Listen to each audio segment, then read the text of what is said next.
Hey everyone, and welcome to today's Explainer. If you're a newcomer to the wild world of competitive programming, or maybe you've just started grinding through coding platforms to prep for some upcoming technical interviews, you have definitely encountered a very specific, incredibly frustrating roadblock. Well, today, we're going to take that frustrating coding error and transform it into a predictable, completely solvable puzzle.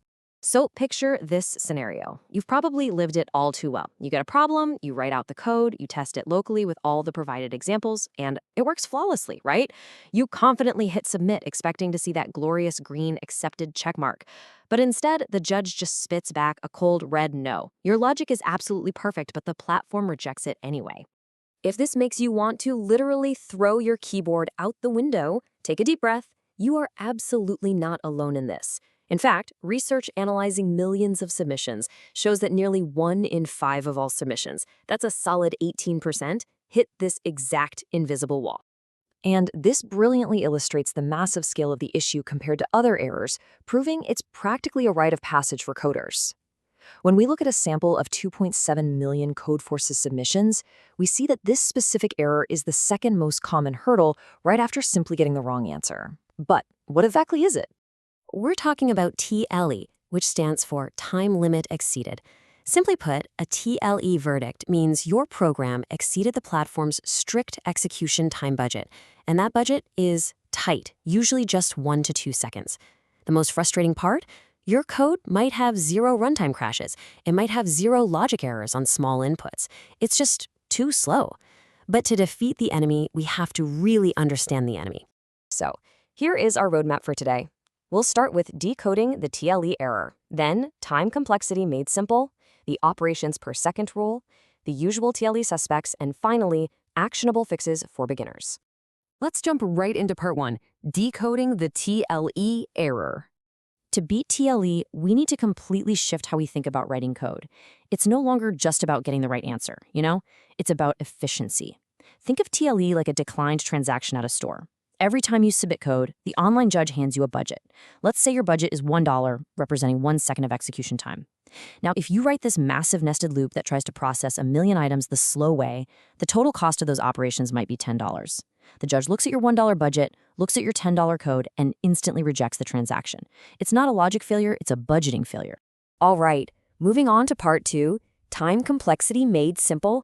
So how exactly do we predict the cost of our code before the judge rejects it? Well, you've probably heard the term big O notation thrown around. It sounds super intimidating, I know, but it's really just a measuring tape. Time complexity simply measures how the time taken by your program increases as the size of the input grows.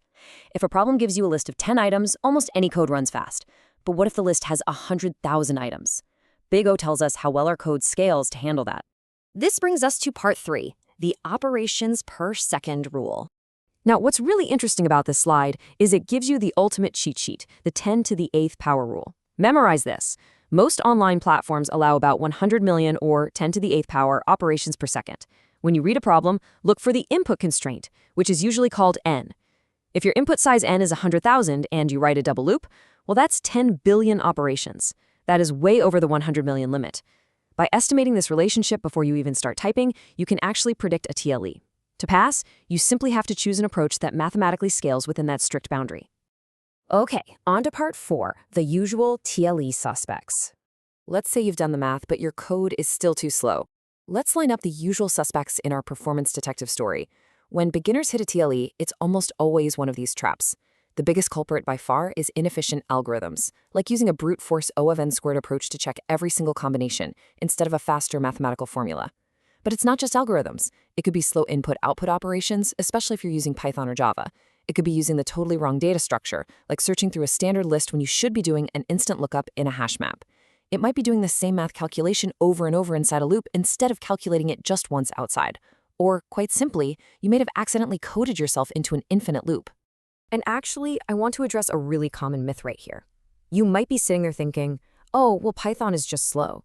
If I rewrite this exact same bad loop in C++, it'll pass for sure. But as competitive programmers often point out, a TLE usually signifies a flaw in your entire algorithmic approach. C++ is faster, absolutely. But changing languages just to brute force a fundamentally slow algorithm, that usually won't save you. You need a better approach, not just a faster language. Plus, there is a totally fascinating twist to all this. Researchers recently analyzed 1,000 real-world TLE submissions on Codeforces. They gave these specific programs extra time to run, just to see what would happen if they actually finished. Surprisingly, 176 of those programs actually gave the wrong answer or crashed due to memory errors once they finally completed. So a TLE doesn't even guarantee your logic is flawless. Sometimes it's literally just masking a hidden bug underneath an overly slow execution. Which brings us to our final section, Part 5, Actionable Fixes for Beginners. So how do we actually fix this stuff? Let's look at a classic example, finding a pair of numbers in an array that add up to a specific target sum. The naive approach, the one that totally triggers a TLE, is to drag yourself through a grueling double for loop to check every single pair. That's O of n squared. But the optimized approach, you scan the array just once, and you use a hash map to look up the needed complement instantly. By simply switching the data structure, your complexity drops from quadratic down to linear.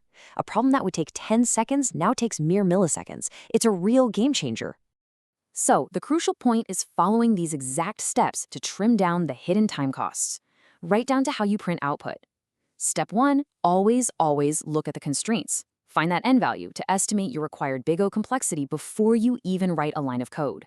Step 2, optimize your input and output. If you use Python, swap out the standard input for sys.sten.readline. In C++, use scanf instead of sin. Step 3, avoid high overhead data structures. If you need frequent lookups, use sets or maps, not lists. And step 4, avoid printing slowly. In C++, for example, using the new line character /n is significantly faster than using endl because it doesn't force a flush of the output buffer every single time. At the end of the day, TLE isn't some random punishment. It's just a signal that your program's budgeting needs a little improvement. Once you grasp big O complexity, fast I/O, and smart data structure choices, this error becomes an entirely solvable puzzle. So I'll leave you with this. Next time you hit that invisible wall in TLE, are you going to just guess and change random lines of code? Or will you look at the constraints and mathematically calculate your way to a solution? Thanks so much for joining me on this explainer, and hey, happy coding!